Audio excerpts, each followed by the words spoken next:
ديال تاعهم نو مازال ما درنا ديليغي.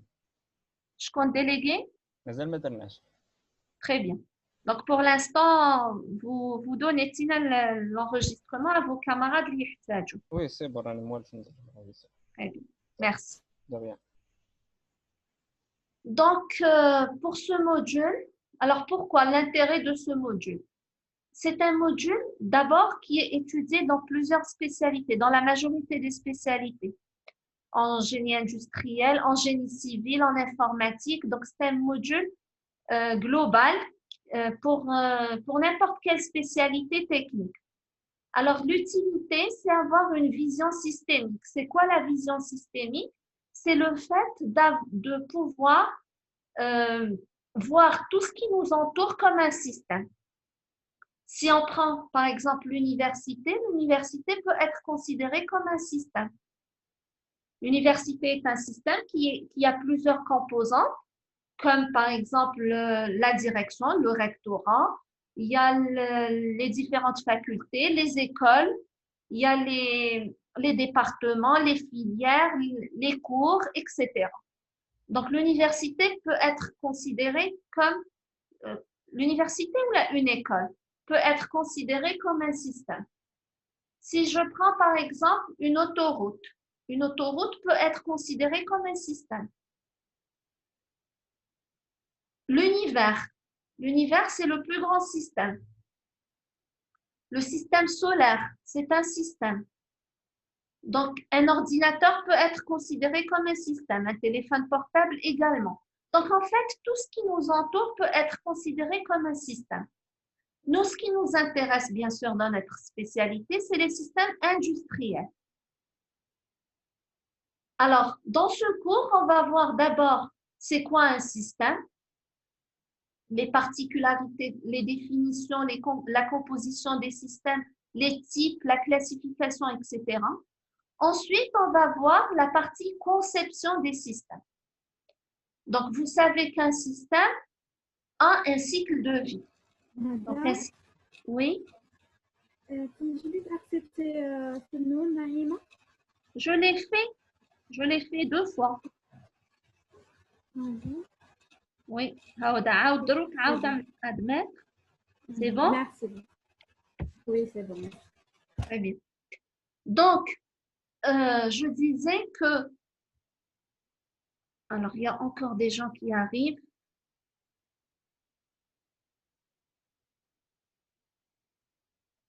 Donc, je disais que pour les systèmes, donc, on va voir le premier chapitre, ça va consister à voir les définitions, les types des systèmes, la classification, comment on peut classer les systèmes, les sciences, les différentes sciences qui s'intéressent au système, etc.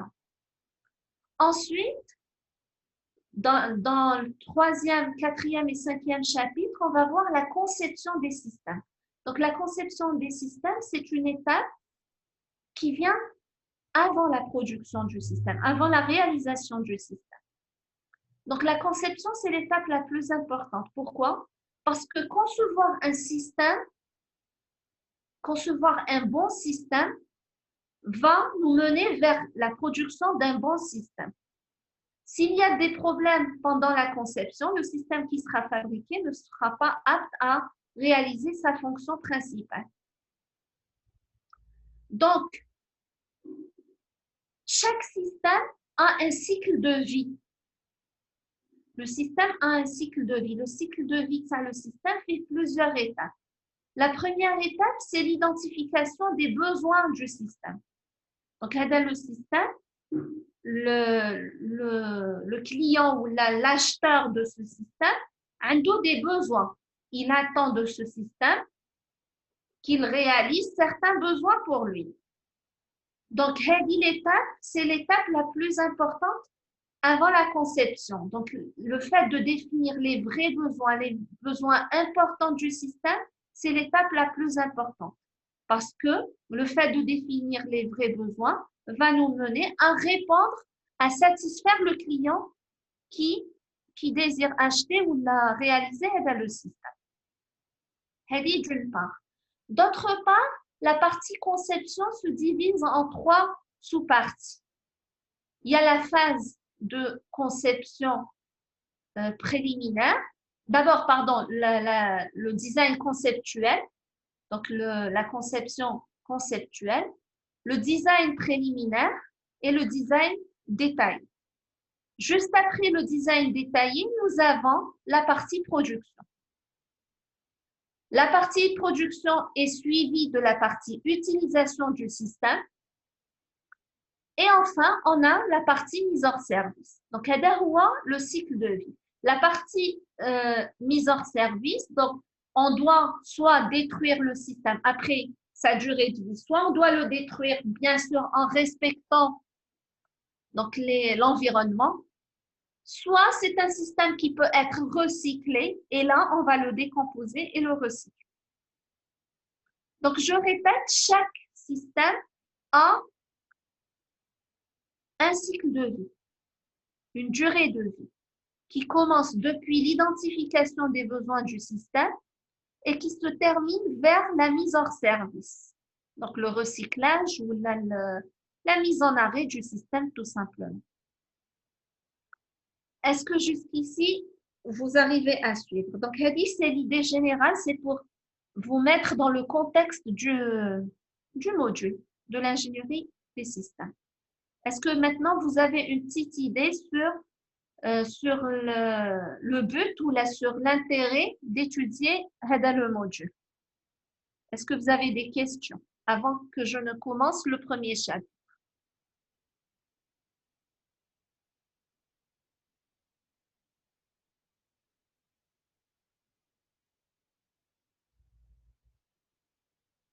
Pas de questions? Non. Non, madame, ça va. Très bien. Donc, je passe donc tout de suite au premier chapitre. Donc, le premier ou le deuxième chapitre, c'est, comme j'ai dit, des définitions. C'est pour vous mettre dans le bain, dans le contexte du module. Avant de commencer la conception, le cycle de vie, etc., on va d'abord voir des définitions sur les systèmes. On va voir la classification des systèmes, etc. Donc, je vais partager l'écran. Voilà.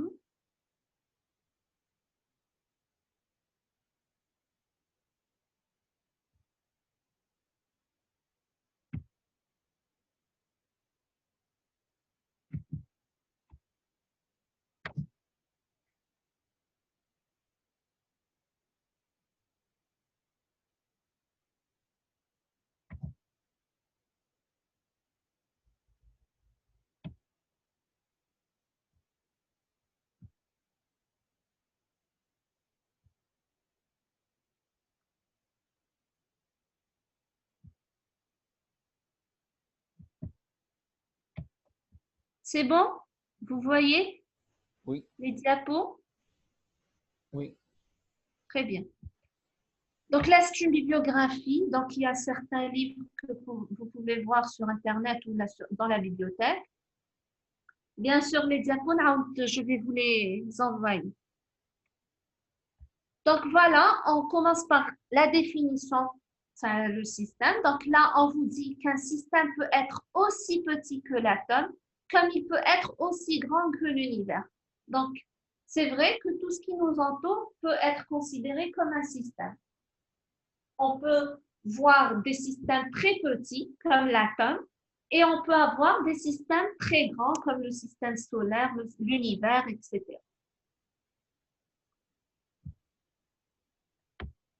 Donc là, une définition. Donc, il y a beaucoup de définitions. Vous pouvez trouver sur Internet énormément de définitions sur les systèmes. Et on remarque qu'il y a beaucoup de choses qui se répètent dans les définitions qu'on retrouve. Donc là, j'ai essayé de résumer, de combiner les définitions. D'abord, on vous dit qu'un système est une combinaison d'éléments formant un tout complexe. Donc, c'est plusieurs éléments qui forment une combinaison et le tout est complexe. On vous dit aussi que chaque système a une fonction principale, donc un but à réaliser. Donc voilà, fonction d'un système, une action avec but. Un système est un ensemble de composants reliés entre eux et travaillant en coopération en vue de réaliser un but ou un objectif commun. Donc, il y a le système global. On peut dire que le système est formé de sous-systèmes et que les sous-systèmes sont formés par des composants. Donc, les composants sont les éléments les plus basiques, le niveau le plus bas dans la composition du système. Donc, c'est ce qu'on appelle l'approche top-down, l'approche descendante, qui commence depuis le système comme un tout, vers les sous-systèmes, et ensuite vers les composants. Donc là, on vous dit que le système, c'est un ensemble de composants qui travaillent tous en même temps dans le but de réaliser un objectif commun. Si on prend l'exemple de l'université ou d'une école, donc l'objectif du système école, par exemple l'école préparatoire, l'objectif de ce système est de former des étudiants, de former des ingénieurs ou là, des masters, etc. Donc là, l'objectif du système est très important. Le but ou là, la fonction principale du système, c'est la chose la plus importante. Alors, il y a des gens qui arrivent encore.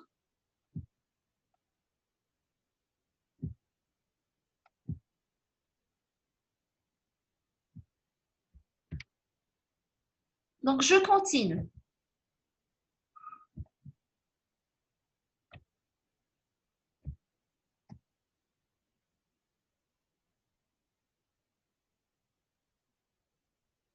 Je ne sais pas pourquoi ça ne marche pas. C'est bon.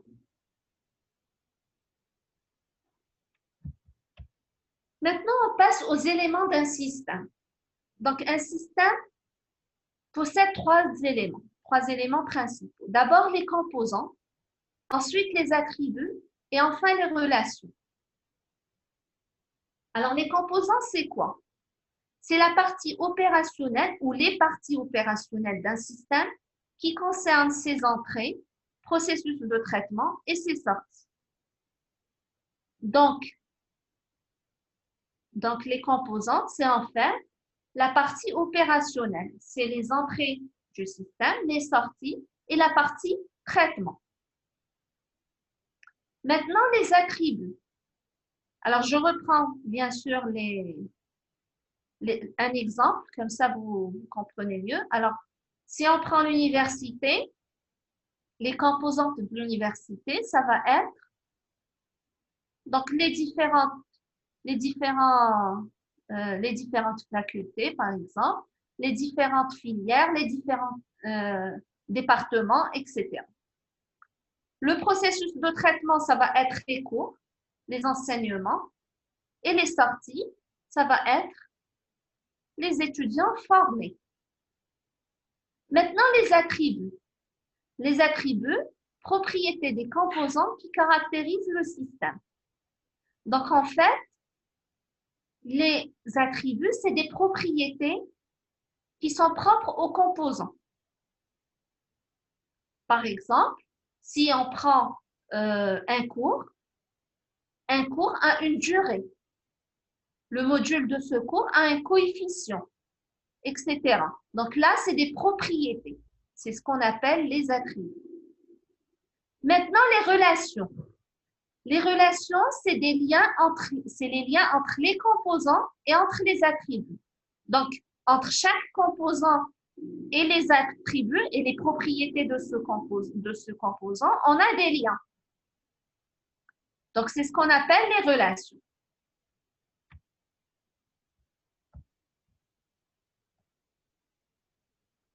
Alors, maintenant, on passe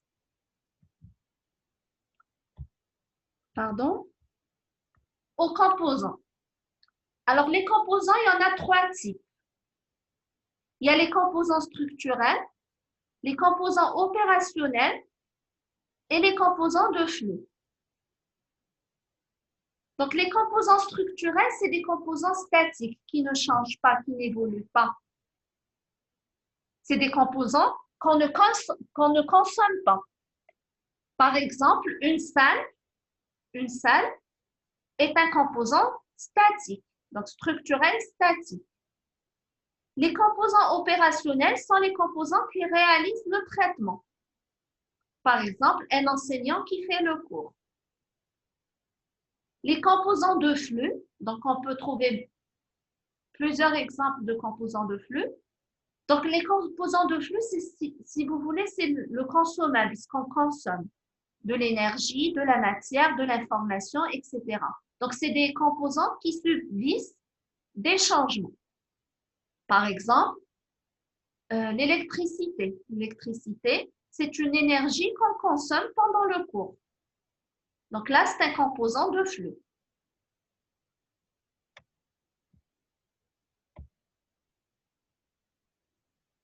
Alors là, on passe à la définition toujours d'un système. J'ai parlé de l'approche top-down. C'est l'approche descendante. En fait, l'approche systémique, on parle souvent de l'approche top-down parce que elle permet d'avoir une vision décomposée en 3 structures. D'abord, la vision de haut du système comme un tout. Ensuite, la décomposition en sous-systèmes. Et enfin, la décomposition en composantes basiques. Donc là, l'approche top-down, vous allez voir à travers l'avancement du cours qu'elle va être accompagnée par la partie conception. Donc, on a dit que la partie conception est divisée en 3 sous-parties. La partie design conceptuel, la partie design préliminaire et la partie design détaillé. Vous allez voir que la partie design conceptuel accompagne dans l'approche top-down la partie système. Le design préliminaire, c'est la partie sous-système. Et le design détaillé, ça va être le détail, donc les composants.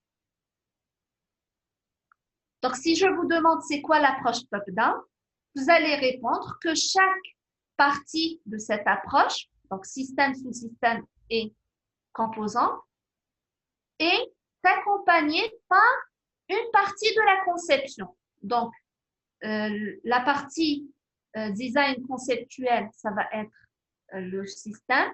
La partie design, oui, conceptuel, ça va être la partie système. Préliminaire, ça va être le sous-système. Et détaillé, ça va être les composants.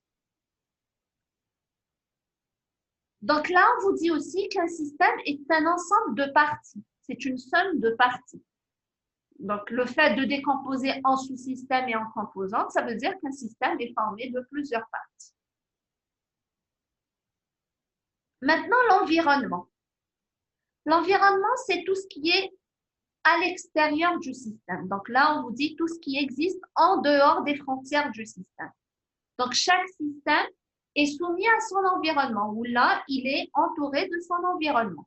Si on prend toujours l'exemple à l'université ou à une école, l'environnement de l'université, ça va être la ville où se situe l'université.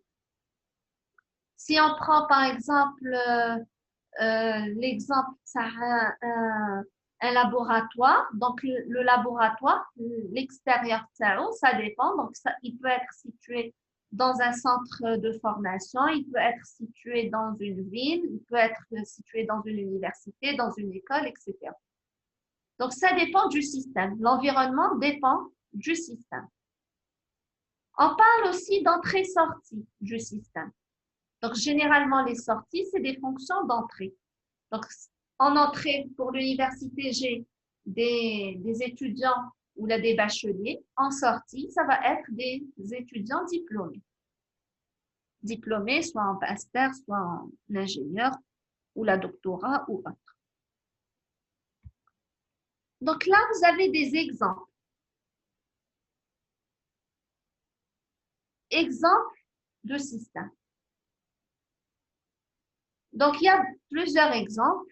Là, il y a le secteur des pompiers, les universités, les autoroutes, les logiciels, etc. Donc, pour chaque système, on peut définir ses sous-systèmes, son environnement, ses entrées, ses sorties et la consommation. Si on prend par exemple le secteur des pompiers, donc à votre avis, quels sont les sous-systèmes de ce système? Si mon système est le secteur des pompiers, quels sont les sous-systèmes du secteur?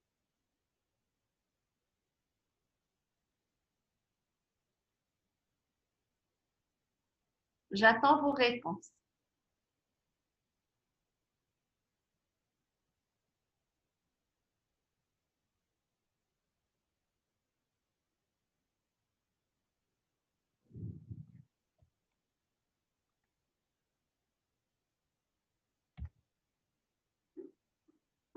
Vous m'entendez ou pas?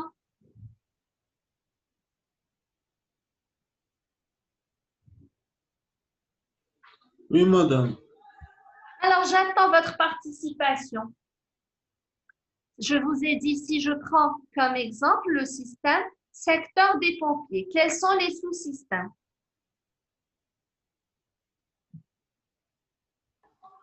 Les camions, Très bien, les camions peuvent être des sous-systèmes, oui.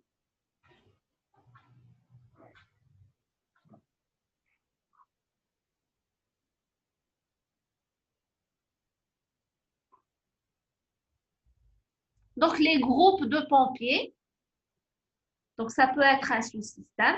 L'environnement du secteur des pompiers, c'est quoi? La ville, La ville où se situe le secteur. Les entrées, quelles sont les entrées d'un secteur de pompiers?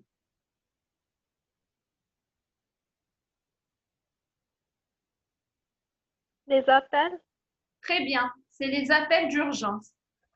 Les sorties,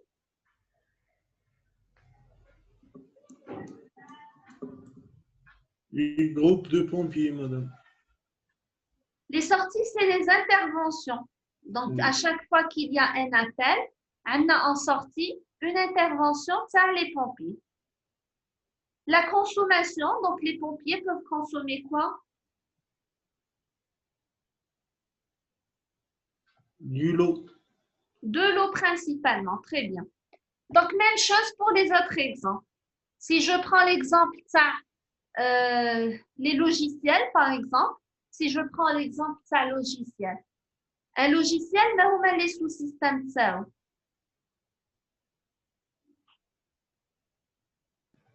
Un programme, Un programme est un sous-système du système logiciel. Très bien. L'environnement, des ordinateurs, l'environnement, c'est plutôt L'utilisateur? l'utilisateur. Le logiciel, ça dépend. Par exemple, si c'est un logiciel que je suis en train d'utiliser sous Windows, donc le système d'exploitation peut représenter l'environnement du logiciel. Donc, ça dépend du cas. Les entrées pour un logiciel, les données, les données. Les sorties, Le résultat. c'est des résultats, c'est des données aussi. Et puis la consommation, qu'est-ce qu'on consomme? l'énergie, Les On informations. consomme l'énergie électrique, par exemple, pour faire fonctionner l'ordinateur, pour utiliser le logiciel. C'est clair? Maintenant, vous savez ce que c'est un sous-système, un environnement, les entrées-sorties et la consommation. Donc là, on voit bien les composants statiques, les composants de traitement, et puis ce qu'on consomme, les consommations, les composants de flux. C'est clair jusqu'ici? Pas de questions? Non. Donc, je continue.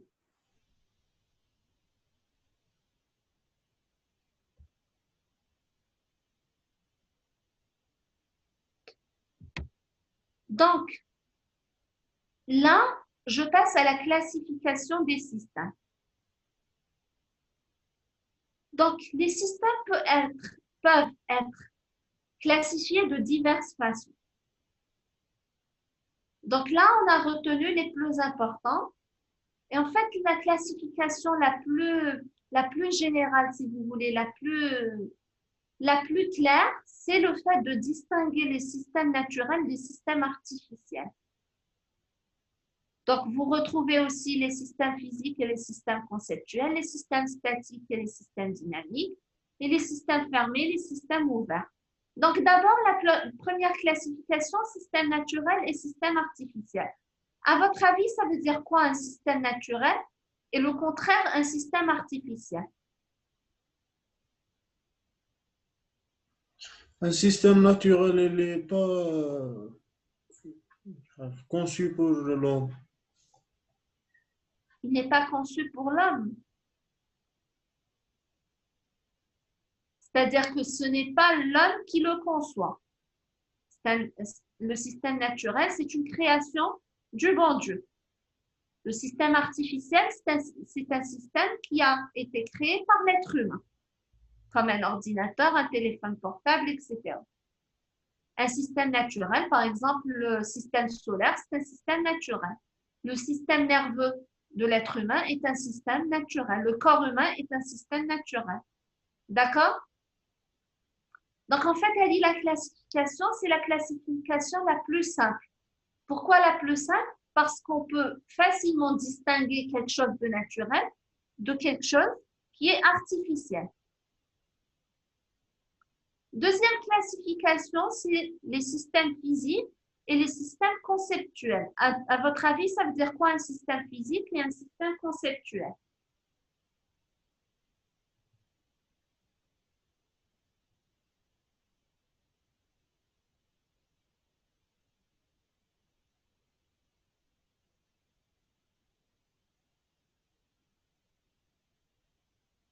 J'attends. C'est quoi un système physique et c'est quoi un système conceptuel?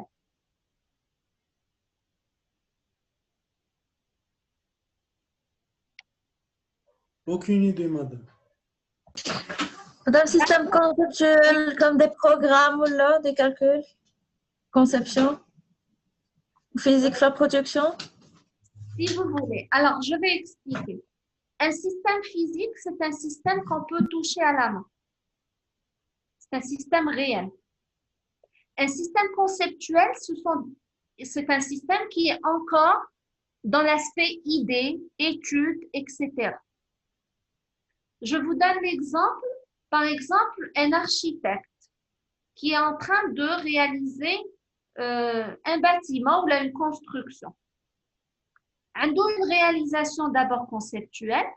On va dire que la réalisation conceptuelle, il la donne à un entrepreneur qui va faire la réalisation physique.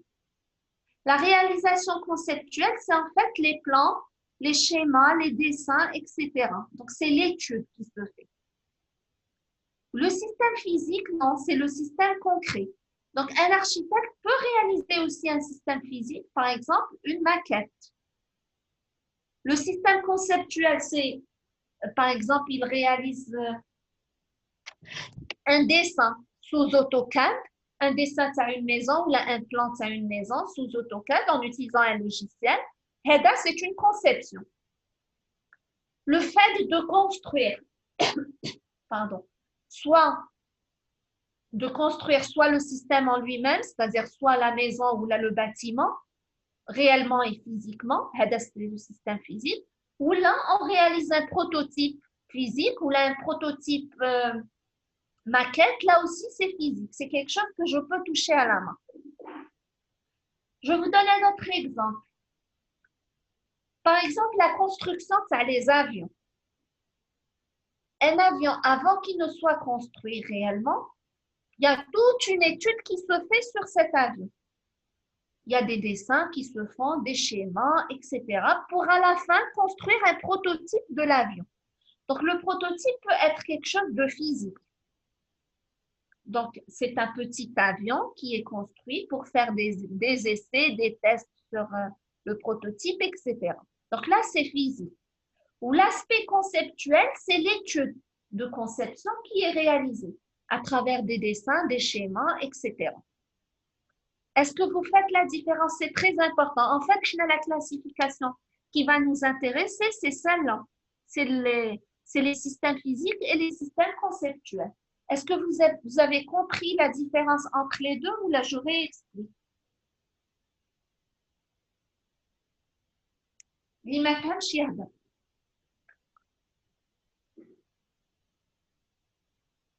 C'est clair pour tout le monde? Très bien. Je continue. Troisième classification, système statique et système dynamique. Donc, le système statique, c'est un système qui ne va pas évoluer, qui est construit et qui va rester comme il est. Un système dynamique, c'est un système qui fait une action, qui bouge, où on trouve du dynamisme, c'est-à-dire des changements. Est-ce que vous pouvez me donner un exemple d'un système statique et d'un système dynamique?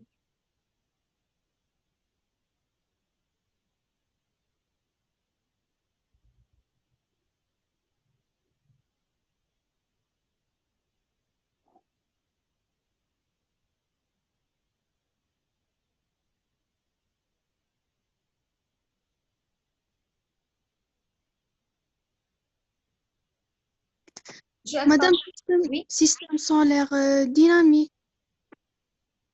Le système solaire, on le classe. Oui, on peut dire que c'est un système dynamique parce que ça bouge. Donc là, le système solaire, on le classifie plutôt dans la classification naturelle artificielle. C'est un système naturel.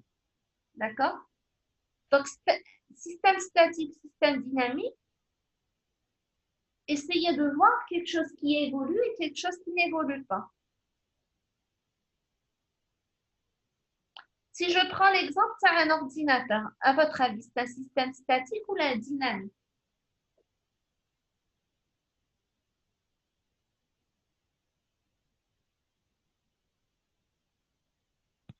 Statique. صوتك مدام صوتك Statique, pourquoi? Parce qu'il Franchement, ne change oui. pas.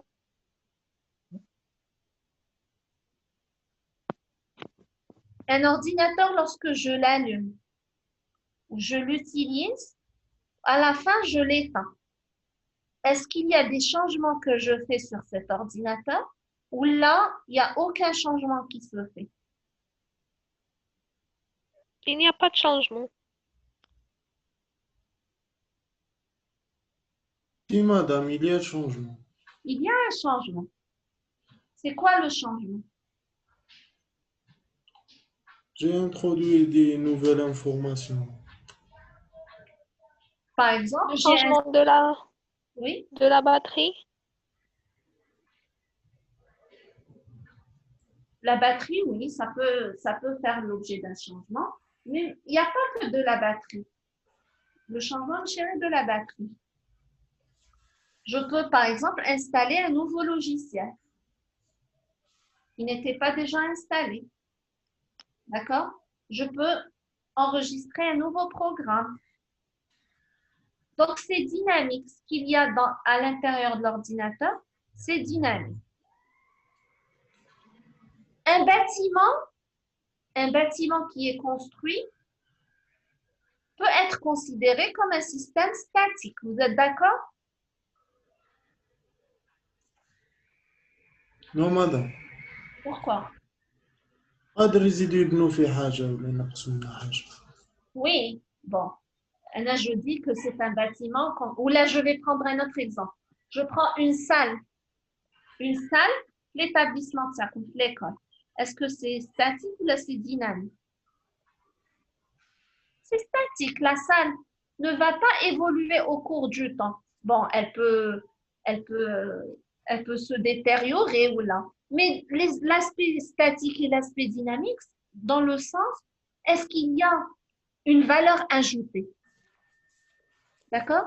Si je prends par exemple un système de production, d'accord? Dans un système de production, donc je suis en train de fabriquer un produit ou là un ensemble de produits. Donc là, c'est un système statique ou la dynamique?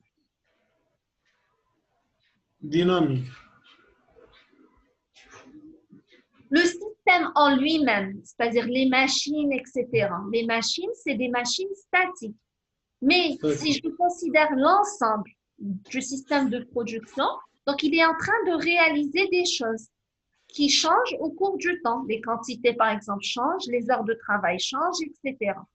Donc, en fait, la classification, ça dépend du système ou là, du cas que vous êtes en train d'étudier. C'est pour ça que je vous ai dit la façon la plus simple de classifier les systèmes, c'est le fait de distinguer les systèmes naturels des systèmes artificiels. Un système naturel, باين بلي naturel. Un système artificiel, باين بلي artificiel. Maintenant, regardez, quand on a commencé à classifier les systèmes statiques ou les systèmes dynamiques, on trouve une difficulté à les classifier. Pourquoi? Parce que sur ces systèmes, on peut effectuer des variations. Et à travers ces variations, je peux dire que Hada il est statique ou le Hada il est dynamique. Quand j'ai dit que le bâtiment est statique, vous m'avez dit qu'on peut ajouter des constructions dans le bâtiment. Donc là, ça devient dynamique. Donc c'est pour ça que je vous ai dit que la classification la plus évidente, c'est le fait de distinguer les systèmes naturels des systèmes artificiels. Pour les autres classifications, il faut vraiment étudier le cas où on se trouve. Dernière classification, système fermé, système ouvert. Donc, à votre avis, c'est quoi un système ouvert et c'est quoi un système fermé? Un système ouvert qui permet des échanges avec le milieu extérieur. Très bien. Un système ouvert, c'est un système qui permet les échanges avec l'environnement du système. Alors qu'un système fermé, il interdit toute interaction avec l'environnement. D'accord? C'est clair? Pas de questions? On continue.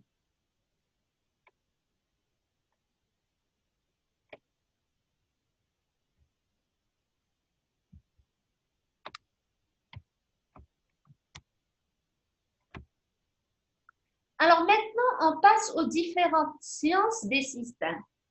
Donc, quel est le système?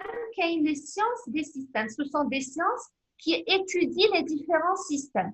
Bon, il y a beaucoup de sciences. Les plus connues sont la cybernétique, la théorie générale des systèmes et la systémologie. D'abord, la cybernétique. Alors, la cybernétique, c'est la science qui s'intéresse à l'étude du contrôle automatique des systèmes. Ça veut dire quoi? Ça veut dire que la cybernétique est une science qui s'intéresse à certains types de systèmes, à des systèmes particuliers. Quelle est la particularité de ces systèmes? Cette science s'intéresse aux systèmes qui se contrôlent eux-mêmes, qui n'ont pas besoin, par exemple, d'une intervention humaine pour être contrôlés. Maintenant, on vous donne l'exemple, c'est le système nerveux humain. Le système nerveux humain, c'est un système qui se contrôle lui-même. On n'a pas besoin d'une intervention pour le contrôler. Donc, en fait, la cybernétique, je répète, c'est la science qui s'intéresse aux systèmes qui se contrôlent automatiquement. C'est clair?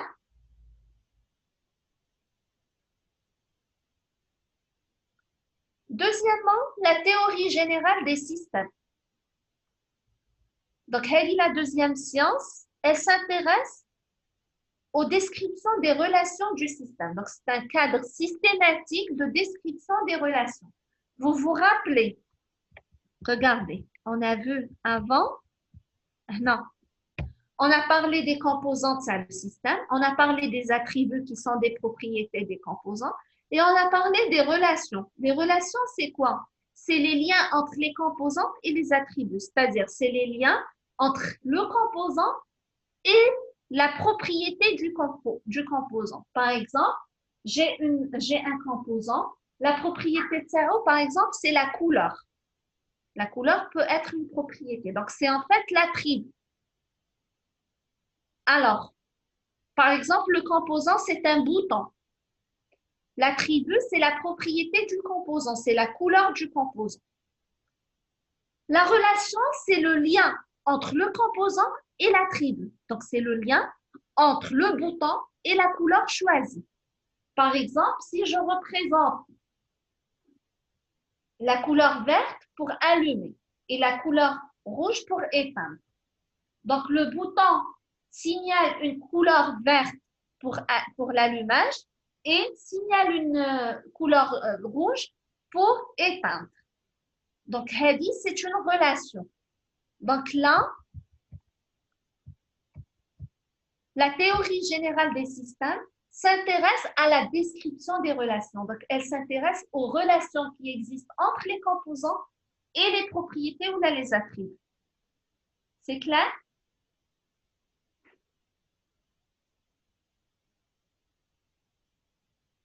Je continue.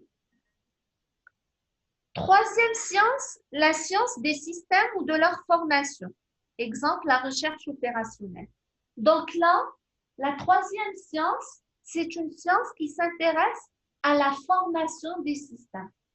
On vous donne l'exemple de la recherche opérationnelle. Vous savez ce que c'est la recherche opérationnelle? Qui peut me dire ce que c'est la recherche opérationnelle?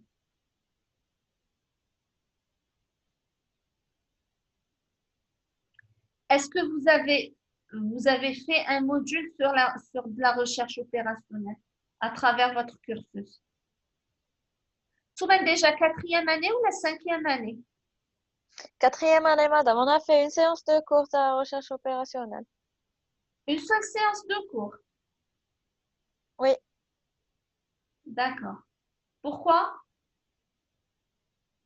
C'est un module important, la recherche opérationnelle.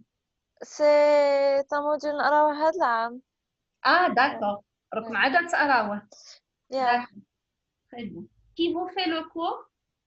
Monsieur Maliki. Parfait. Donc, vous allez voir ce que c'est la recherche opérationnelle. Donc, je vais vous donner juste une idée brève. En fait, c'est une science qui s'intéresse donc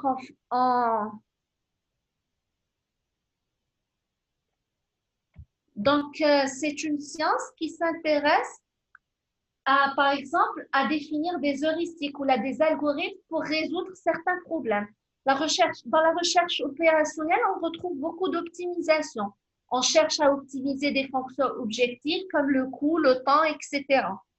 Donc, en fait, la systémologie s'intéresse à la formation de ces sciences, comme la recherche opérationnelle, etc. C'est clair? Est-ce que vous avez des questions jusqu'ici?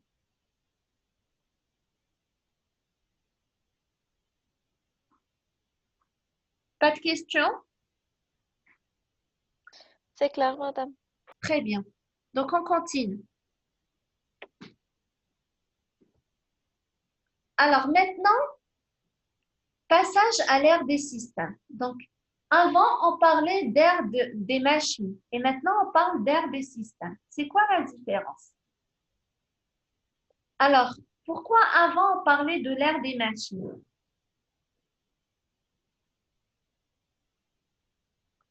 Parce qu'en fait, la technologie avant avançait avec le développement des machines. Maintenant, non. Maintenant, la technologie avance avec le développement des systèmes. C'est ça la différence entre l'ère de la machine et l'ère des systèmes. Donc, il y a 3 points importants dans cette différence. Dans l'ère de la machine, on parlait de réductionnisme. Et dans l'ère des systèmes, on parle d'expansionnisme. Alors, c'est quoi la différence entre les deux? Le réductionnisme, c'est le fait d'avoir un problème, essayer de le réduire en sous-problème pour pouvoir trouver une solution. L'ère des systèmes, on parle d'expansionnisme, c'est-à-dire qu'on essaye de voir le problème comme un tout, c'est-à-dire on n'essaye pas de décomposer. On considère le problème comme un tout. On parle d'expansionnisme, ça veut dire on considère tous les aspects en même temps. On parle aussi de vision systémique. De vision systémique, ça veut dire d'avoir une vision globale du système au départ.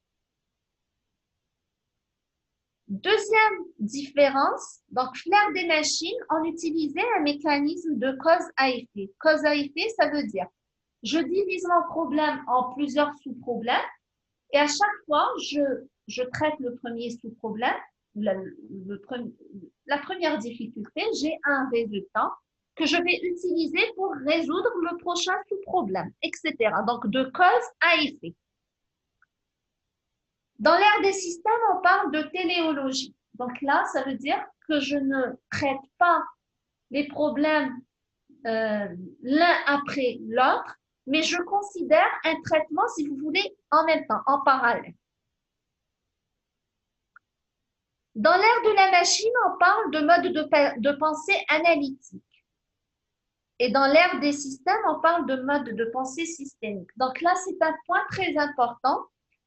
Un mode de pensée analytique, un traitement analytique, ça veut dire quoi? Est-ce que vous savez ce que c'est quand je dis un traitement analytique ou un mode de pensée analytique? Est-ce que vous avez une idée dessus?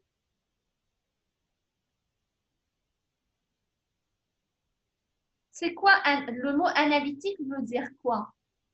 Lorsque je dis je résous un problème analytiquement, ça veut dire quoi? Par les calculs, En faisant des calculs. Mais la particularité de ces calculs, c'est quoi?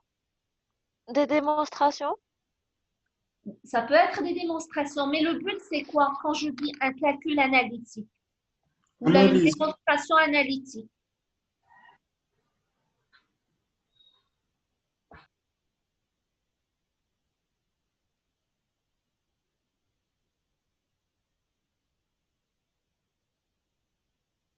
En quatrième année, normalement, vous savez ce que c'est une résolution analytique.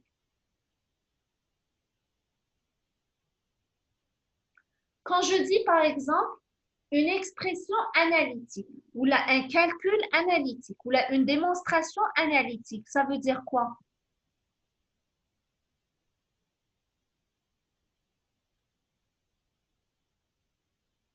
Donc, lorsque je dis analytique, ça veut dire que c'est un calcul exact. Ou là, je dis une résolution analytique, ça veut dire que c'est une méthode de calcul ou là, une démonstration exacte, mais je suis approchée. Une autre question.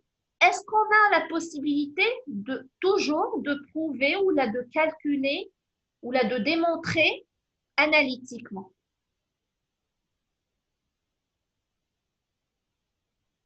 Est-ce qu'on a la possibilité? Non, madame. Non, Non. non. Donc, on n'a pas toujours la possibilité de formuler, par exemple, un problème analytiquement ou là, de résoudre un problème analytiquement. Donc, le mode de pensée analytique est un mode de pensée exact, mais qui est ancien. Ça ne veut pas dire qu'il a été abandonné. C'est un mode de pensée qui est toujours utilisé. Mais on ne peut pas, on n'a pas la possibilité de toujours pouvoir l'utiliser. Il y a dans plusieurs cas le fait de ne pas pouvoir traiter un problème analytiquement ou de faire des calculs analytiques, etc. C'est pour ça que je vous dis qu'autrefois, dans l'ère des machines, on utilisait le mode de pensée analytique. Maintenant, on a un mode de pensée systémique. Le mode de pensée systémique, on peut trouver de l'analytique, mais on peut trouver aussi autre chose. Alors, à votre avis, j'ai le mode de pensée analytique et le contraire de l'analytique, si vous voulez, le contraire où lorsque je ne peux pas calculer analytiquement ou exprimer un problème analytiquement, je passe à quoi? Je vais utiliser un autre moyen où là, je vais utiliser d'autres outils. Alors, qu'est-ce qu'on peut utiliser comme outil lorsque l'analytique n'est pas possible? Lorsqu'on n'a pas la possibilité de faire un calcul analytique, qu'est-ce que je peux utiliser? On a la possibilité d'utiliser des... expérimental, Pardon? mode expérimental, Expérimental, vous voulez dire quoi par expérimental? Maintenant, il y a beaucoup d'outils modernes. qui sont très utilisés à la place de l'analytique. Lorsque l'analytique n'est plus possible, on a des outils modernes qu'on peut utiliser pour résoudre les différents problèmes de recherche opérationnelle, par exemple, pour optimiser des fonctions, etc. Donc, qu'est-ce qu'on peut utiliser?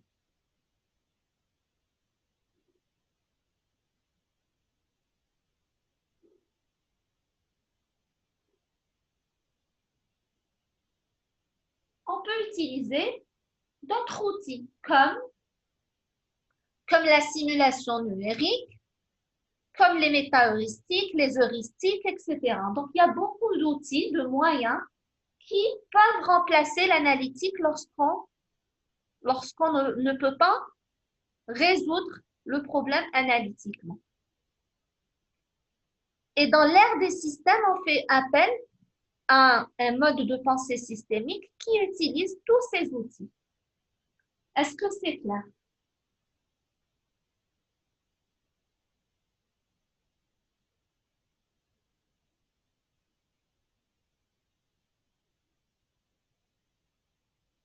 C'est clair?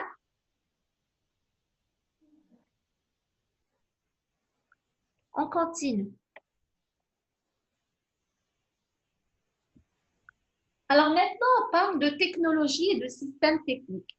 En fait, qu'est-ce qui fait avancer ou qu'est-ce qui fait évoluer les systèmes? C'est en fait les demandes des clients.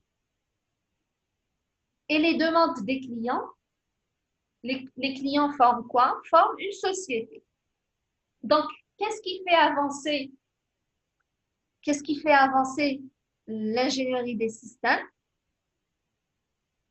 Donc, c'est les technologies et la société, les demandes des clients. Les demandes des clients, c'est la société.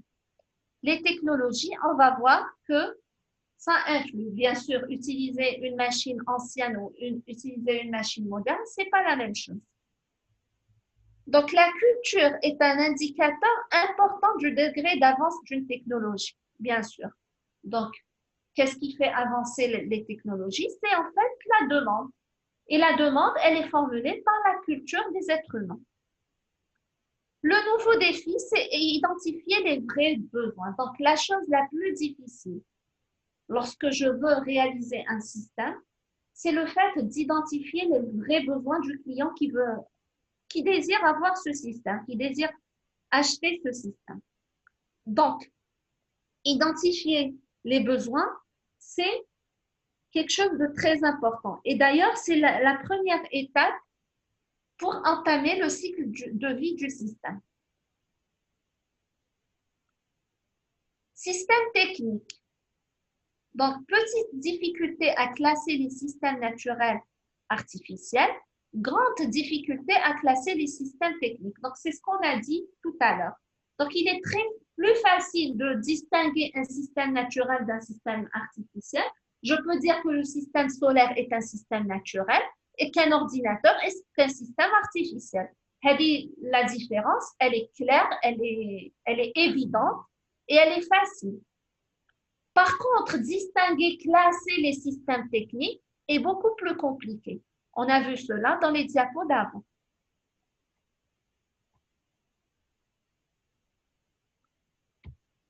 Complexité et portée des systèmes.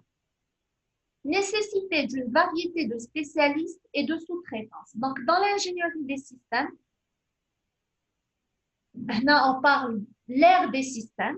Donc, de façon générale, dans l'ingénierie des systèmes, fait appel à énormément de spécialités différentes. On peut trouver la conception d'un système, on peut faire appel à un informaticien, à un électronicien, à un ingénieur en génie civil, en mécanique, etc., à un architecte, un mathématicien. Donc, je peux faire travailler beaucoup de spécialistes en même temps. Donc, l'ingénierie des systèmes fait appel à plusieurs disciplines en même temps. C'est ce qu'on appelle variété de spécialistes. On parle aussi de sous-traitance. Donc, c'est quoi la sous-traitance? Qui peut me dire ce que c'est la sous-traitance?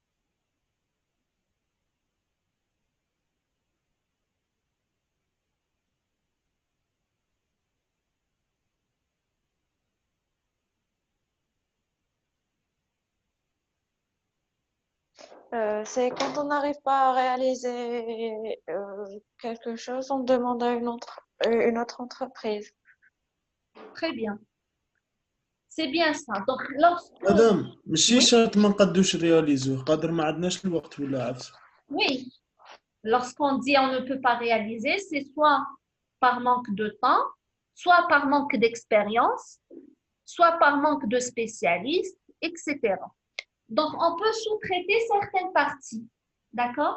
Je donne l'exemple, c'est la construction d'un bâtiment ou un projet de construction, quel qu'il soit.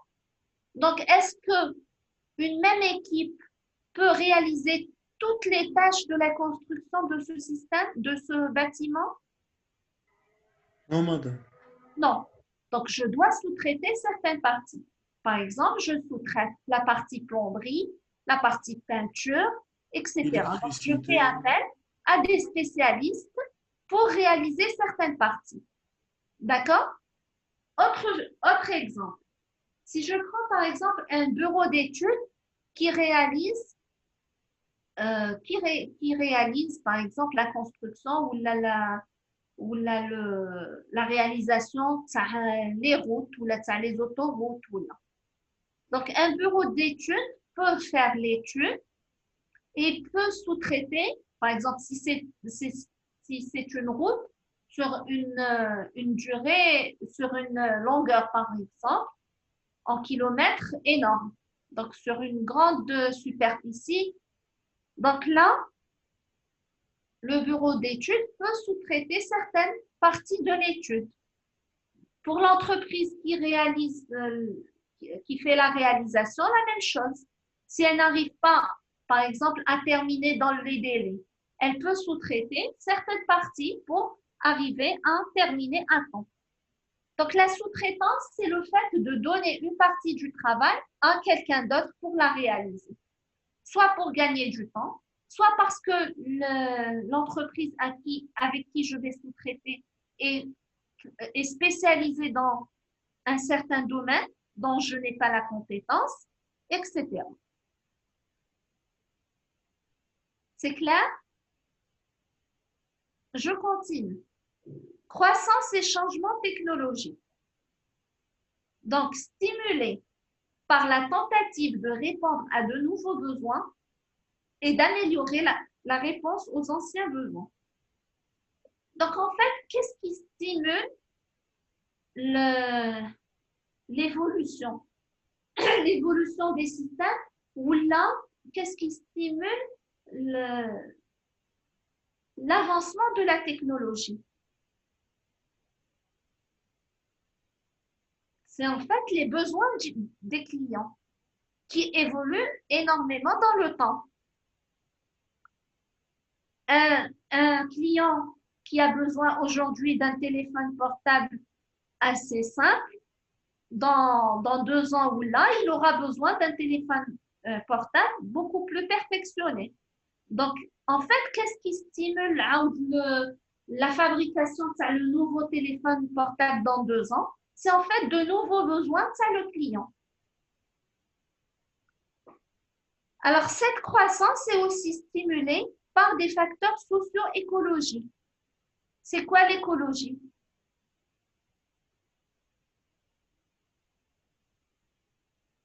C'est quoi l'écologie?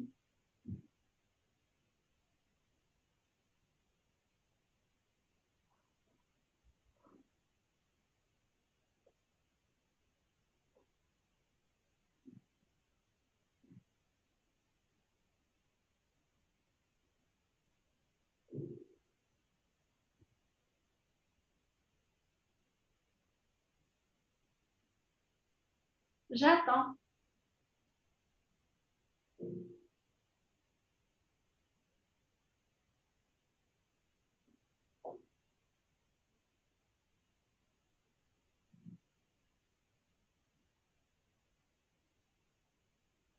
Alors, c'est quoi l'écologie?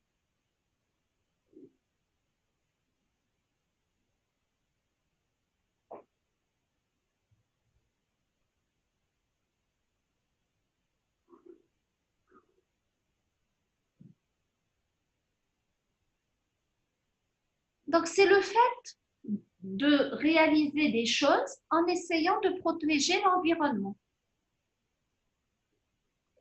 Donc, essayer de trouver un équilibre entre l'homme et l'environnement naturel.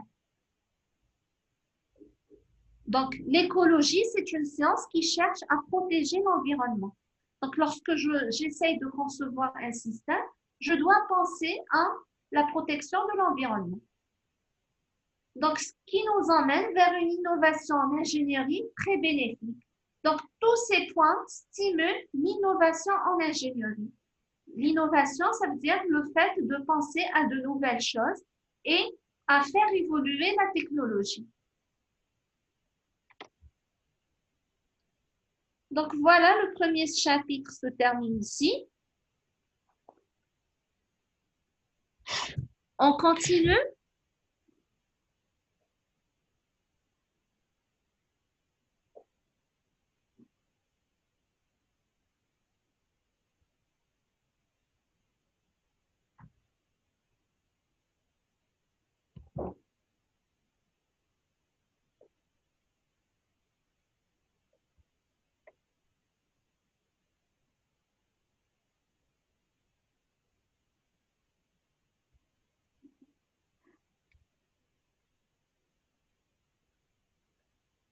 Alors maintenant, on passe au système. Vous arrivez à suivre, on peut continuer.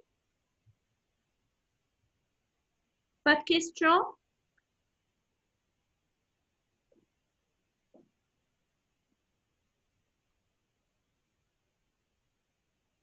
On continue. Donc, vous voyez les nouvelles diapos. Oui. Alors maintenant, on passe, avant on parlait du système. Donc, les composantes, les sciences, etc. Maintenant, on passe à la construction des systèmes. Donc, le défi de l'ingénierie des systèmes est de construire des produits et des systèmes qui répondent aux attentes des clients avec un bon rapport coût-utilité. Donc, il y a plusieurs définitions de l'ingénierie des systèmes et il y a beaucoup de mots qui se répètent. Donc, elle dit la première définition, pardon. On vous dit que le défi de l'ingénierie des systèmes est de construire des produits et des systèmes qui répondent aux attentes des clients avec un bon rapport coût-qualité. Donc là, en fait, on reprend les attentes des clients. Donc là, on parle toujours de besoins des clients. Donc les besoins des clients, c'est ce qui nous mène vers la construction du système et c'est ce qui nous mène vers la conception du système. Donc, le principal défi, donc là, les mots importants, les mots clés de cette définition, c'est le fait de construire des systèmes qui répondent aux clients, avec, bien sûr, en tenant compte du coût et de lorsqu'on dit utilité, ça veut dire la qualité du système construit.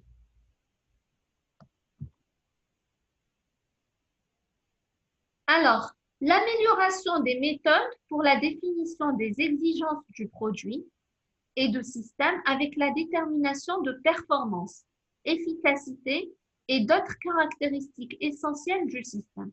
Donc là, on cherche à améliorer les méthodes pour définir les exigences. Alors, c'est quoi les exigences du produit ou les exigences du système? Et d'où les exigences, on va les voir dans chapitre 3, chapitre 4 et chapitre 5. Donc, les exigences du système, c'est en fait les besoins du client qui sont transformés en exigences. Et vous allez voir, on a deux types d'exigences. On a les exigences opérationnelles qui sont en relation avec la construction et le fonctionnement du système.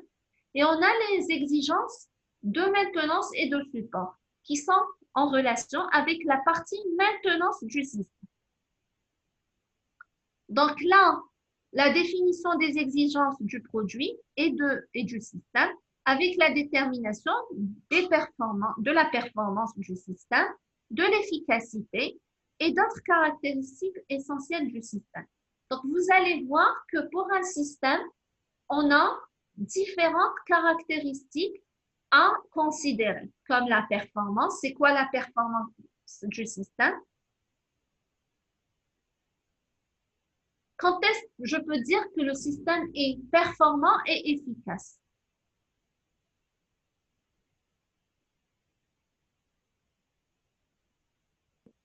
Quand le rapport qualité-prix est faible, Pas forcément.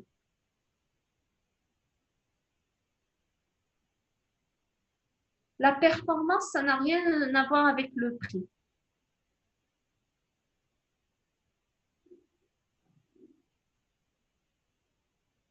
La performance, c'est lorsque le système répond aux besoins, c'est-à-dire lorsque le système réalise sa fonction avec succès. C'est lorsque le système fait ce qu'on attend de lui avec succès. Performant et efficace, c'est lorsque le système réalise ce qu'on attend de lui, il réalise sa fonction principale ou sa mission principale avec succès. Et il y a aussi d'autres caractéristiques, par exemple la fiabilité. Je dis que mon système est fiable. C'est quoi la fiabilité d'un système?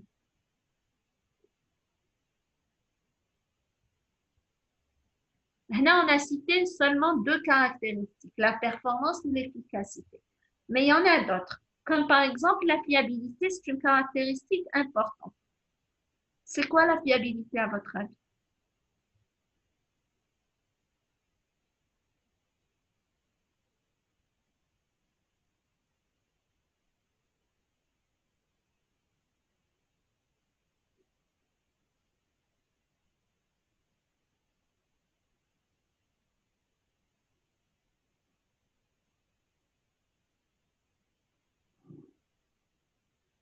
Je dis que mon système est fiable si son taux de panne est faible.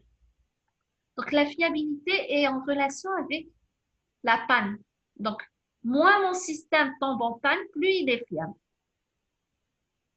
Si je n'ai pas beaucoup de panne, je dis que mon système est fiable. Deuxième point, prise en charge du système entier et de tous ses éléments dans une optique de cycle de vie. Donc là, c'est ce que j'ai expliqué tout à l'heure. Donc, chaque système a un cycle de vie. Donc, l'ingénierie des systèmes, on a une prise en charge du système en entier. C'est-à-dire, l'ingénierie des systèmes, elle ne va pas étudier, par exemple, la production du système ou la partie utilisation du système. Non, l'ingénierie des systèmes accompagne le système sur tout son cycle de vie, depuis l'analyse des besoins jusqu'à la mise hors service. Donc, c'est un point très important. L'ingénierie des systèmes prend en charge le système entier sur l'optique de tout son cycle de vie. C'est clair? Pas de questions?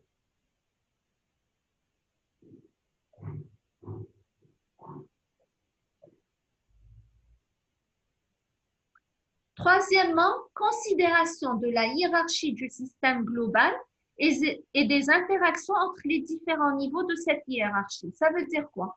Ça veut dire que mon système peut être hiérarchisé. Par exemple, l'université. L'université a plusieurs parties.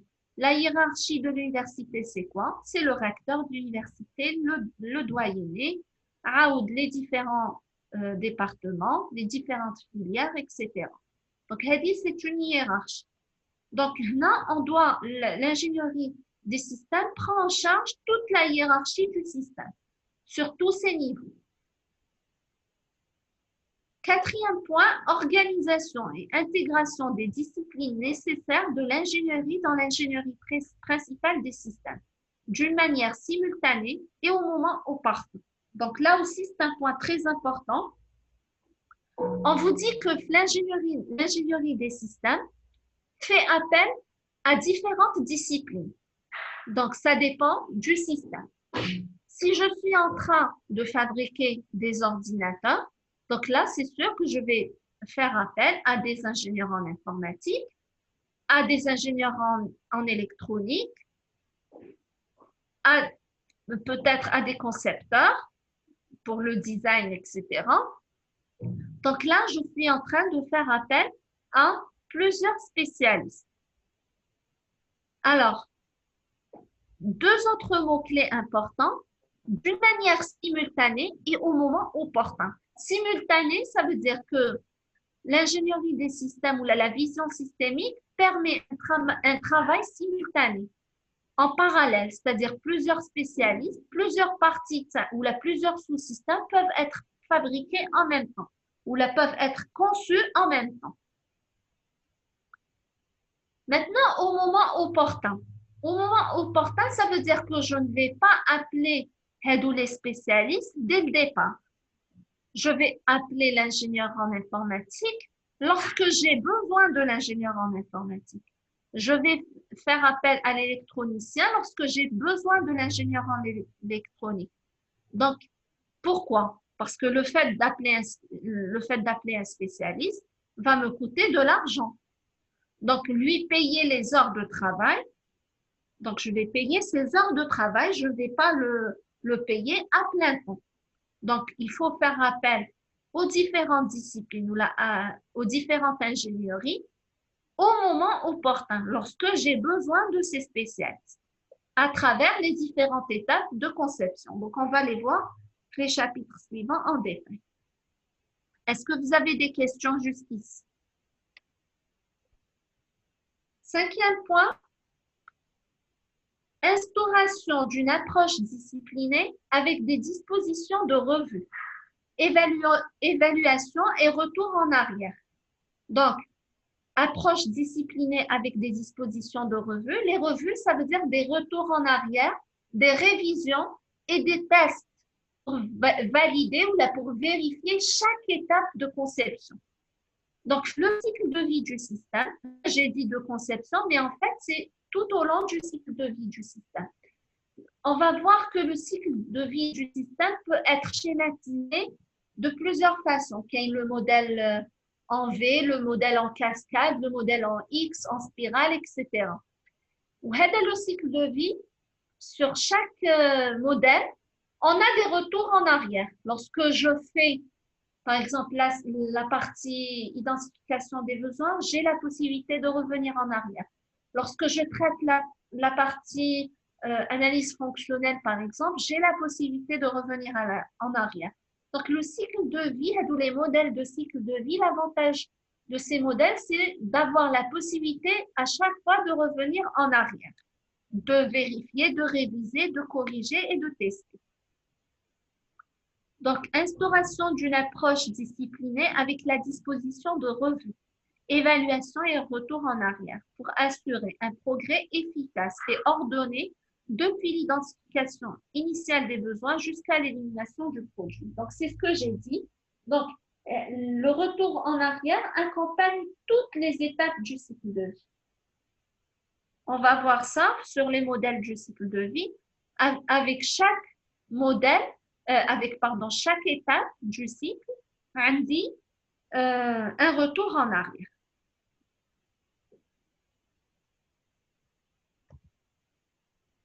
Maintenant, on passe à une autre définition de l'ingénierie des systèmes. On peut dire que l'ingénierie des systèmes est l'application des efforts des sciences de l'ingénierie donc en fait, on va appliquer des sciences de l'ingénierie pour réaliser des choses. D'abord, transformer un besoin opérationnel en une description de paramètres de performance du système et de sa configuration à travers l'utilisation d'un processus itératif de définition, synthèse, analyse, design, test et évaluation. Alors, ça veut dire quoi tout ça? Ça veut dire qu'au départ, j'ai les différents besoins du client. Et d'où les besoins, ils sont transformés en exigences opérationnelles et de maintenance. C'est pour ça qu'on dit un besoin opérationnel. La partie maintenance, on en parlera plus tard. Donc, un besoin opérationnel qui va être décrit à travers des paramètres, ce qu'on appelle les paramètres techniques de performance, ou là, les TP1. On va les voir en détail dans les cours qui suivent. et de la configuration du système. C'est quoi la configuration?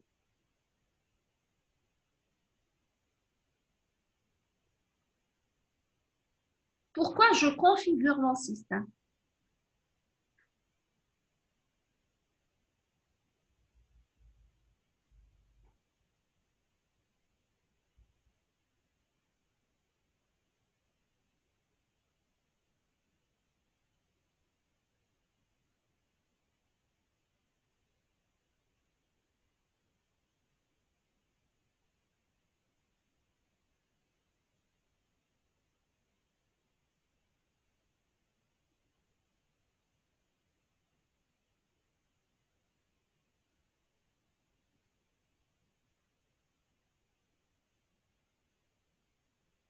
Alors, la configuration sert à faciliter l'utilisation du système pour l'utilisateur. Lorsque j'achète un ordinateur et il n'est pas configuré, je dois le configurer et je vais le configurer selon mes besoins. Donc, comment je vais le configurer? Je vais installer d'abord un système d'exploitation dont j'ai l'habitude d'utiliser. Je vais installer des logiciels, par exemple, de traitement de texte que j'utilise aussi. Je vais aussi installer des logiciels de programmation que j'utilise, etc. Donc, en fait, je vais configurer mon système qui est l'ordinateur selon mes besoins. C'est-à-dire, il y a la configuration. La configuration, c'est le fait de mettre, si vous voulez, des outils qui vont me faciliter l'utilisation de mon système. Maintenant, on passe à l'utilisation du processus itératif. Comme un processus itératif et la définition, la synthèse, l'analyse, le design, test et évaluation.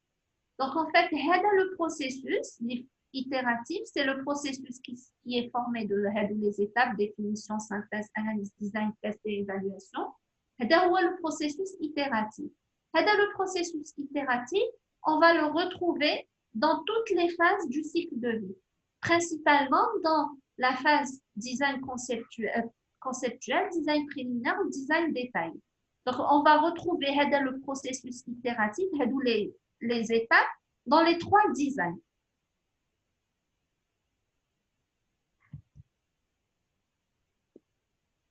Petit b, intégrer le paramètre technique en rapport et assurer la compatibilité de toutes les interfaces physiques, fonctionnelles, etc., de manière à optimiser la définition et la construction du système entier. Donc là, on parle de paramètres techniques. J'ai dit que les besoins du client vont être transformés en exigences opérationnelles et de maintenance. Ensuite, les exigences vont être transformées en paramètres techniques. Les paramètres techniques, c'est quoi? Bon, on va les voir en détail, c'est juste pour vous donner une idée. Les paramètres techniques, c'est des mesures avec lesquelles je peux exprimer des exigences qui sont formulées sous forme de phrases. Par exemple, je veux si je prends la construction de une table, la table, je commande une table avec des dimensions, avec une certaine qualité de bois, avec une certaine couleur, etc. Avec une certaine qualité, c'est-à-dire solidité. Donc là, c'est des propriétés de la table. En fait, c'est des besoins du client. Le client qui commande cette table, les besoins. Alors, les besoins, ils sont transformés en exigences opérationnelles qui elles-mêmes sont transformées en mesures techniques de performance. Les mesures techniques de performance, au lieu d'écrire le client veut une table en bois rouge, on va exprimer le désir du client ou l'exigence du client à travers quelque chose de formel, c'est-à-dire quelque chose de, si vous voulez, scientifique. Au lieu d'écrire une phrase, je vais exprimer ça avec des paramètres techniques de performance. On va voir ça en détail. Est-ce que vous avez vu la maison de qualité?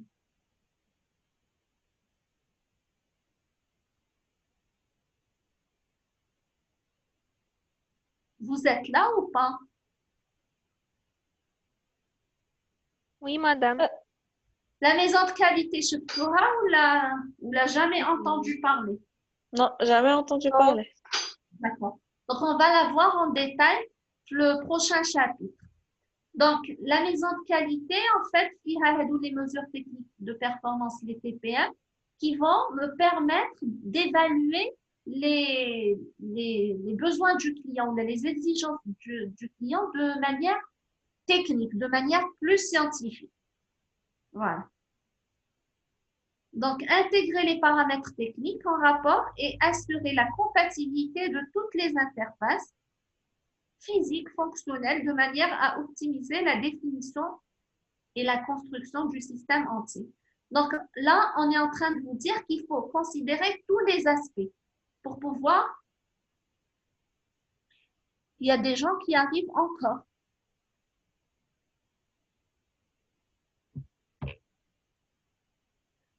Alors, donc, pour pouvoir construire un système complet. C'est clair jusqu'ici? Je continue.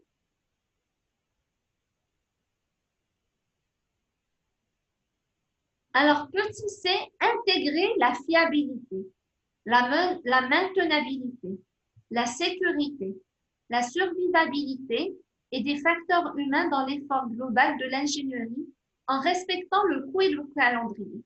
Donc là, ce sont les caractéristiques principales pour avoir un système répondant aux besoins du client de façon sûre et efficace. Alors, intégrer la fiabilité veut dire quoi? C'est quoi la fiabilité? Je viens de l'expliquer. Il y a quelques minutes seulement.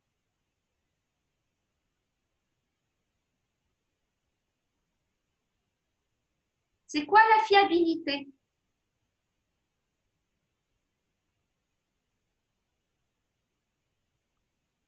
La fiabilité est un paramètre qui est relié à quoi? La panne. Le nombre de pannes qu'on a Très bien. Donc, la fiabilité, réduit. très bien, est un facteur qui est relié au taux de panne. Donc, je dis que mon système est fiable si le taux de panne est faible. Alors, la maintenabilité, c'est quoi?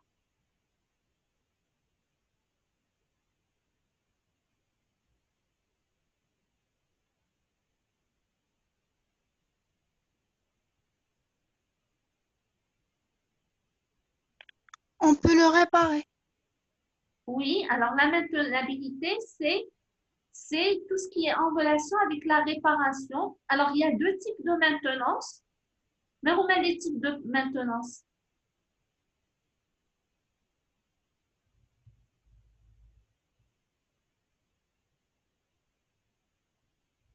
Mais on met les deux types. Maintenance préventive. Très bien. Donc, soit la maintenance préventive, soit la maintenance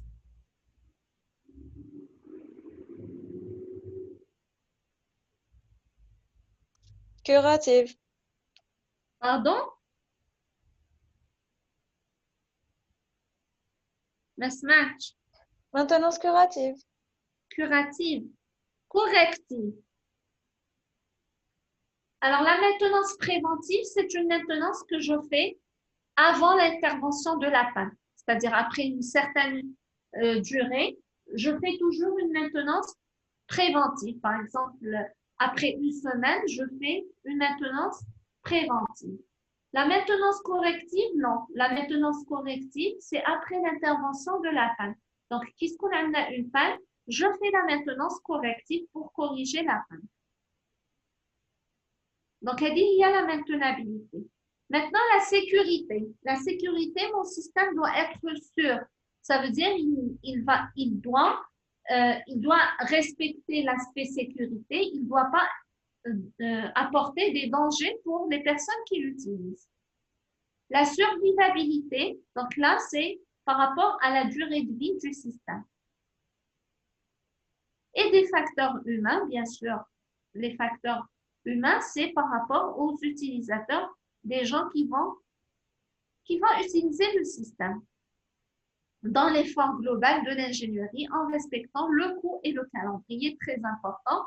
Donc, on doit fabriquer un système qui ne va pas coûter trop cher, pour qu'il soit accessible aux gens, aux clients, pour qu'il soit acheté, et bien sûr en respectant un calendrier, c'est-à-dire une durée à ne pas dépasser pour livrer le produit ou le système final.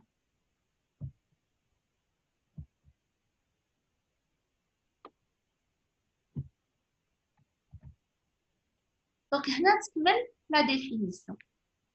Alors maintenant, une autre définition. Vous arrivez à suivre, je peux continuer.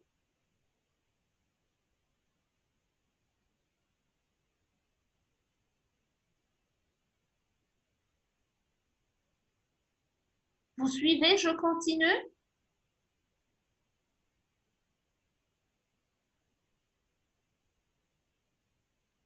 Je dois. Oui, madame. Très bien. Alors, deuxième définition, toujours de l'ingénierie des systèmes, vous allez voir qu'il y a beaucoup de choses qui se répètent dans cette définition.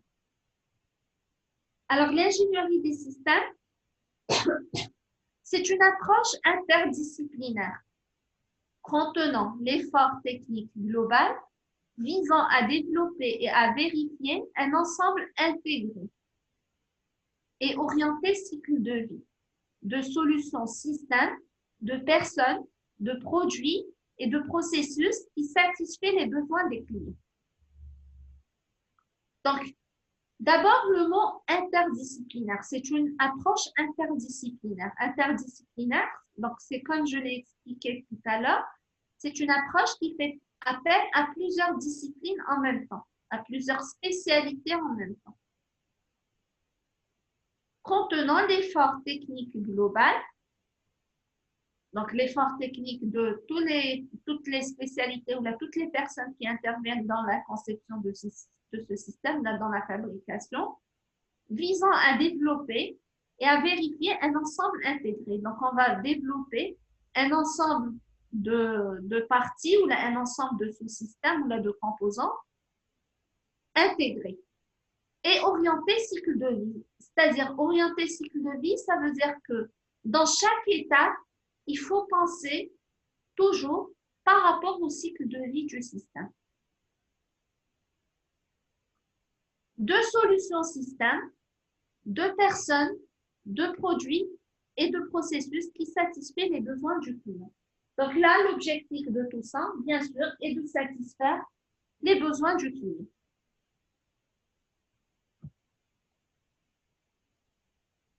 Alors, l'ingénierie des systèmes comprend plusieurs points. D'abord, les efforts techniques relatifs au développement. Lorsque je dis développement, c'est la fabrication ou la production. Donc, développement, fabrication, ce sont deux étapes qui se font en même temps, si vous voulez, ou là, en parallèle. Donc, le développement, la fabrication. Ensuite, la vérification. La vérification, elle se fait à travers des tests. Le déploiement, c'est-à-dire l'utilisation au fonctionnement, à l'entretien, donc l'entretien du système. Comme j'ai dit, on peut faire de la maintenance préventive. Et à l'élimination. L'élimination, ça veut dire que après la durée de vie du système, comment je vais éliminer mon système? Est-ce qu'il va être recyclé? Est-ce qu'il va être détruit de façon respectueuse à l'environnement, etc. Et à la formation des utilisateurs. Donc, lorsque je réalise un système, souvent, le système est accompagné d'une formation. Je ne sais pas si vous avez visité le système de production qui se situe au laboratoire MELC de l'Université de Tlemcen, à Chetouane. Est-ce que vous avez vu le système de production via le laboratoire? Oui. Oui, madame. Alors, avec le système, lorsqu'on nous l'a livré au laboratoire, il y a des gens qui sont venus pour installer le système Et puis, il y a des gens qui sont venus pour former les utilisateurs de ce système. Donc, à chaque fois qu'on construit un système, il y a l'aspect formation à considérer, à prendre en considération. Donc, il y a des gens qui forment, bon, il y a des gens qui réalisent le système, qui le fabriquent, etc. Il y a des gens qui vont former les personnes, les clients qui vont utiliser ce système. Ensuite, la définition et la gestion de la configuration du système. Donc, j'ai déjà expliqué ce que c'est la gestion et la configuration du système. Petit c, la traduction et la définition du système en structure décomposée de travail. Donc là, j'ai dit que le système peut être décomposé en sous-systèmes pour pouvoir, si vous voulez, structurer la décomposition. Comme ça, en saura le sous-système, il est spécialisé pour réaliser telle action, pour telle action, etc. Donc, c'est ce qu'on appelle structurer et décomposer le système en sous-système pour un certain travail. Petit d, l'aide à la décision. Donc, c'est quoi l'aide à la décision?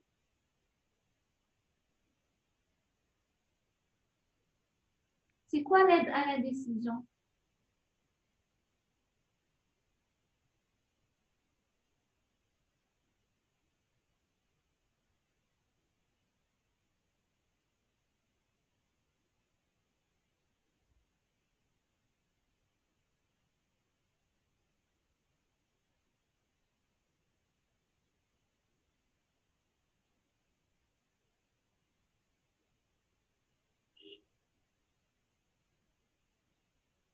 C'est quoi l'aide à la décision?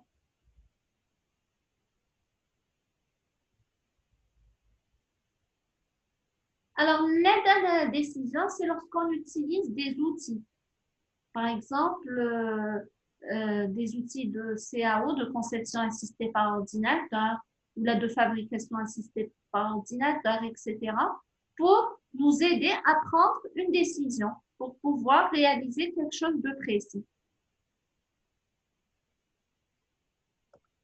Est-ce qu'il y a des questions jusqu'ici? Je continue.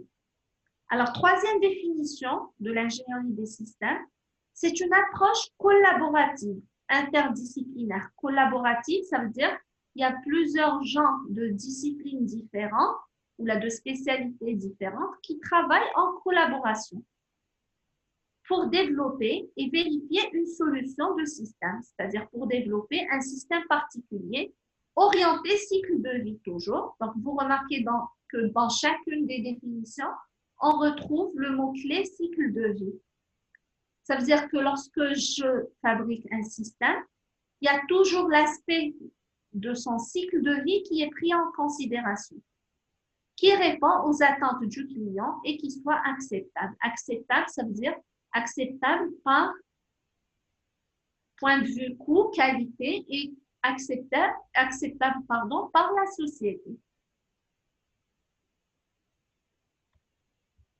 Donc, dans cette partie du chapitre, donc les mots à retenir, c'est l'approche top-down. Donc, l'approche descendante, je répète ce que c'est. L'approche top-down, c'est le fait de descendre du niveau système vers le niveau sous-système, vers le niveau composant. On va voir dans le chapitre suivant que l'approche descendante, c'est-à-dire la partie système, est accompagnée par le design conceptuel. La partie sous-système est accompagnée par le design préliminaire et la partie composante est accompagnée par le design détail.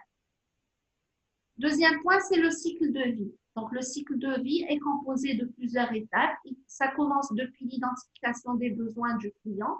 Ensuite, il y a la phase de conception. La phase de conception qui a le design conceptuel, design préliminaire et design détaillé. Après la conception vient la production ou le développement du système. Ensuite, vous avez l'utilisation, la phase d'utilisation. Ensuite, vous avez la phase de mise en service. Là, c'est le cycle de vie.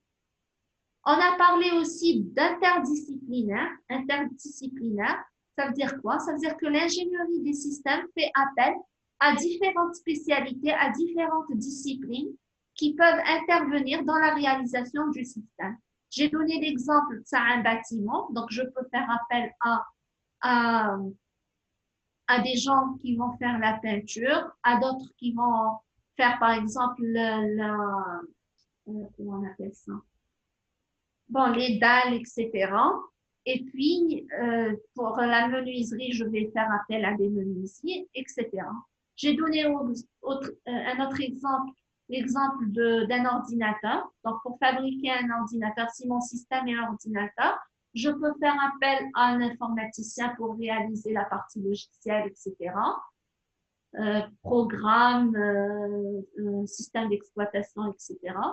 Je peux faire appel aussi à un électronicien pour les composants électroniques, etc. Donc, c'est pour l'interdisciplinaire.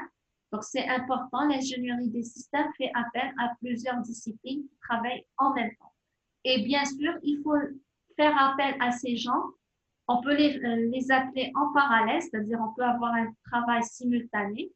Et puis, ce qui est important, c'est de les appeler au moment opportun, c'est-à-dire lorsque j'en ai besoin. Ça ne sert à rien de les appeler tout au long par exemple, du processus de conception, alors que j'en ai besoin juste dans une partie du processus. Ça ne sert à rien de les payer parce que tout au long du processus de conception, parce que ça va augmenter le coût de conception du système. Définition des exigences du système. Donc là, j'ai dit que les besoins du client sont transformés en exigences du système. On a deux types d'exigences. On a les exigences opérationnelles qui sont en relation avec les fonctions ou les objectifs du système. On a les exigences de maintenance et de support. C'est des exigences qui sont propres à la partie maintenance et réparation du système. Donc là, on termine le deuxième chapitre. Là, vous avez le processus du cycle de vie. Donc, Hawali, définition du besoin, design conceptuel, préliminaire, détaillé, développement ou la fabrication et production. Donc, Hadi, c'est la phase d'acquisition. Ensuite, vous avez la phase d'utilisation et entretien. Et enfin, la mise en arrêt. Donc là, on a schématisé le processus du cycle de vie. Donc, comme les besoins, comme l'étude conceptuelle, l'étude préliminaire et l'étude détaillée, qui sont suivies de la production du système. Donc, tout est dit la phase conception plus production, ça forme la phase acquisition. De la partie utilisation, mise à l'arrêt et élimination, suivra la phase utilisation. Donc, c'est le processus du cycle de vie. Le processus du cycle de vie, il peut être modélisé par plusieurs modèles, comme le modèle de cycle de vie en V, en X, en spirale, etc. On pourra les voir après. Donc là, on commence l'étude conceptuelle. Donc, est-ce que vous voulez qu'on commence un peu l'étude conceptuelle ou là, on s'arrête ou on la fera la séance prochaine? Est-ce que vous arrivez encore à retenir les choses nouvelles?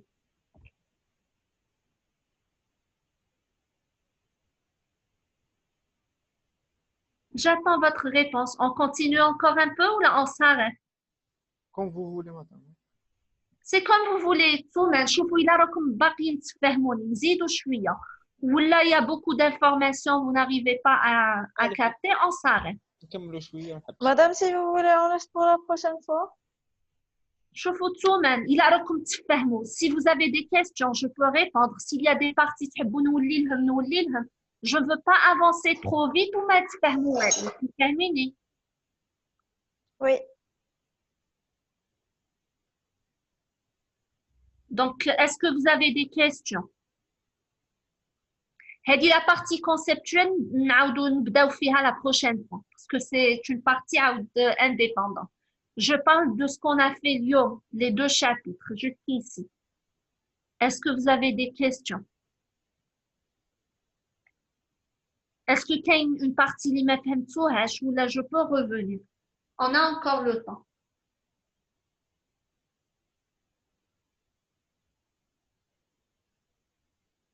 Pour moi, c'est clair, madame.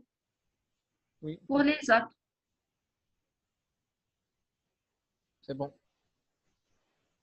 Alors, ce qu'on va faire, je vais vous donner les diapos. Je vais vous les envoyer. Alors, واحد منكم, puisque vous n'avez pas de délégué, واحد منكم يمد لي الميل تاعو باش نبدا نزرطلو les les réunions, les liens تاع les réunions نعاودو on fait cours باش هو يترانسمي aux autres et puis pour que je puisse vous envoyer les cours باش تنجمو تريفيزيوهم. مادام نعطيوك ايميل كوليكتيف تاع البرومو. عندكم un email collectif parfait donc مدوه لي. نبعثه لك هنا في ديسكسيون. Oui, oui. Alors, ce qu'on va faire, je vous donne les deux chapitres. D'accord? Vous allez réviser jusqu'ici, jusqu'à bon, chapitre 1 entièrement, ou chapitre 2, c'est le diapo 14. Vous allez revoir tout ce qu'on a vu aujourd'hui. La prochaine fois, on commence par réviser, c'est-à-dire réviser tout, mais réviser au bahadkoum. Si vous avez des questions, il faut les préparer. Avant que je commence le cours, vous posez vos questions et je pourrai répondre. D'accord? Comme ça, je vous laisse le temps d'assimiler le cours, de préparer vos questions, etc. Alors, juste une chose, j'ai besoin d'une liste de présence. مادام كاين اللي كانوا بريزون خرجوا اكوز. Ah, c'est pas mon problème. خصهم يكونوا présents. Alors.